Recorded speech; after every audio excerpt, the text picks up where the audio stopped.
वैश्विक महामारी कोरोना का जो भारत में द्वितीय लहर आया, इसमें जनता त्राही त्राही करने लगी। किसी को ऑक्सीजन सिलेंडर नहीं मिला था तो किसी को अस्पताल में बेड नहीं मिला था। तो वहीं जो जनता अपने जनप्रतिनिधियों के पास जा रही थी तो वो भी लापता थे। लेकिन मऊ जनपद में जो सांसद अतुल राय के प्रतिनिधि हैं वो लगातार जनता के बीच में बने रहे हैं। वो अस्पतालों में ऑक्सीजन सिलेंडर मुहैया कराने के साथ ही गांव में जा करके लोगों का स्वास्थ्य परीक्षण किए और उनका जांच करवा करके निःशुल्क दवाएं वितरित किए। मेरे साथ हैं वो प्रतिनिधि जी, उनसे जानना चाहेंगे क्या आपका मिशन रहा, आपने क्या किया। देखिए, हमारा मिशन है जनता की सेवा करना। जिस जनता ने, घोसी की जनता ने माननीय सांसद जी को निर्वाचित किया है उन विषम परिस्थितियों में, तो हमारा कर्तव्य है उनकी सेवा करना। रही कोरोना की बात, तो आप प्रथम काल से ही देख रहे हैं। जो ही प्रथम काल शुरू हुआ तुरंत सरकार ने लॉकडाउन लगा दिया। हमें लगा कि जनता को राशन की आवश्यकता है। हमने अपने घोसी लोकसभा के गरीब जनता तक राशन पहुंचाने का काम किया।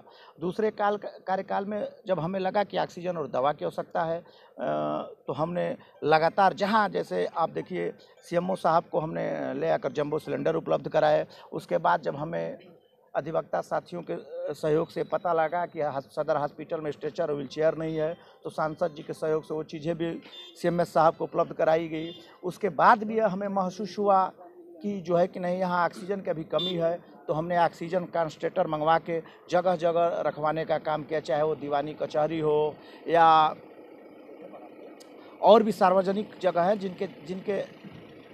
जिनके जरिए हम वहाँ के लोग अपने लोगों के बीच त्वरित पहुँचने का काम करते हैं, उन जगहों पे पहुँचाने का काम किया। ये हमने उन परिस्थितियों में किया जब सांसद जी ने यहाँ के प्रशासन से मांग की थी कि आप हमें ज़मीन उपलब्ध करा दें, हम अपने निजी पैसे 50 लाख रुपया खर्च करके हम वहाँ ऑक्सीजन प्लांट लगवाएंगे, ताकि मऊ की जनता को निःशुल्क ऐसे विपत्तियों में हम ऑक्सीजन देने का काम करें। सहयोग मिला जिला प्रशासन से? नहीं, हमें आज तक ज़मीन का सहयोग नहीं मिला। इसीलिए हम लोगों ने इंतजार नहीं किया कि अगर प्रशासन ज़मीन नहीं दे रहा है तो हम उसी बहाने बैठ जाए। हमने तुरंत फरक्का से जंबो सिलेंडर मंगवाए, ऑक्सीजन कंसंट्रेटर मंगवाए, जो भी हो सकती थी अपने निजी मत से। ध्यान दीजिएगा, हमारा निधि बंद है, हमने निजी मत से सारे कार्य करने का प्रयास किया। तो लगभग कितने गांव में आप लोग गए, क्या मतलब कोई डाटा रहा होगा? जी, पूरे लोकसभा के 825 या 27 गांव है और जहां हमने जाने का काम किया। 23,275 लोगों तक हम लोगों ने अपनी निःशुल्क दवा एम्बुलेंस के जरिए, जो सांसद जी ने 5 एम्बुलेंस इस लोकसभा में शुरू की थी, जो डोर टू डोर जाती थी, गाँव दवा देने का काम करती थी, तो 23,275 लोगों को हम लोगों ने दवा देने का काम किया। जो वर्तमान में जो केंद्र की सरकार है, प्रदेश में जो सरकार है, उसके जो विधायक 3 थे वो इस पूरा कोरोना काल में गायब दिखे। आप क्यों बाहर रह गए, क्या जरूरत है, आप भी गायब हो गए? देखिए, हमको जनता ने निर्वाचित किया था, हम जनता के प्रति जवाबदेह थे। हमने अपने कर्तव्य, जो जनता के प्रति कर्तव्य था, उसका पालन किया। अब कौन प्रतिनिधि नहीं उपलब्ध था, ये काफ़ी जांचने का समय आ गया है। विधानसभा के चुनावों में अगर कोई प्रतिनिधि अनुपस्थित रहा है तो जनता उसका कापी जांचने का काम करेगी और जनता तय करेगी कि वो उपस्थित थे कि नहीं उपस्थित थे। ये तय करना हमारा काम नहीं। अभी आप देखेंगे जैसे कोरोना का संक्रमण था, ये लोग खुद क्वारंटाइन थे और अब दिखने लगे, तो उनको विषय में क्या कहना चाहेंगे कि पहले क्वारंटाइन थे अब बाहर आ गए, तो उनको कुछ कहना चाहेंगे जो विधायक जी लोग हैं? देखिए, हो सकता है कि वास्तव में वो क्वारंटाइन है और हो सकता है कि बहाना भी बनाए हो, इसलिए मैं कुछ कहने की स्थिति में नहीं हूँ। अगर वो कह रहे हैं, एक जनप्रतिनिधि हैं, सम्मानित जनप्रतिनिधि कह रहे हैं कि हाँ, तो उनकी बात क्वारंटाइन का से वो छिपे हुए थे, एक तरह से वो जनता के बीच में नहीं थे। जनता भाई, ये आप कह सकते हैं, मैं नहीं कह सकता हूँ। मैं ये जानता हूँ कि अगर वो जनप्रतिनिधि कह रहे हैं तो उनकी बात पे मुझे विश्वास है कि वो सत्य कह रहे हैं।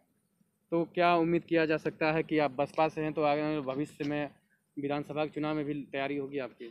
निश्चित तौर पे हम लोग बहुजन समाज पार्टी के कार्यकर्ता हैं और हमारा पूरा प्रयास है कि इस मऊ जिले के चारों विधानसभा सीट हम जीतकर बहन सुश्री मायावती जी को मुख्यमंत्री बनाने का काम करेंगे। लेकिन चारों तरफ तो ये शोर मच रहा है कि बसपा खत्म होने वाली है, उसके पार्टी से लोग भी कट रहे हैं, मायावती जी बाहर नहीं निकल रही हैं, उस पर क्या कहेंगे? नहीं, हम बसपा एक पार्टी नहीं, मिशन है और बसपा अपने हिसाब से अपना काम करती है। बसपा राष्ट्रीय पार्टी है, इस देश की तीसरी राष्ट्रीय पार्टी है, बड़े पार्टी है। जहाँ बड़ा परिवार होता है तो थोड़ी मोड़ी खटपट होती है, लोग आते हैं जाते रहते हैं, पार्टी संगठन पर असर नहीं पड़ता है। कोई भी व्यक्ति पार्टी से बड़ा नहीं होता है, संगठन से बड़ा नहीं होता है और व्यक्ति से संगठन नहीं होता, संगठन से व्यक्ति होता है। देखिए, बसपा की बात अलग हो, लेकिन जो सांसद अतुल राय की टीम है जो मऊ में काम कर रही है अत्यंत ही सराहनीय है।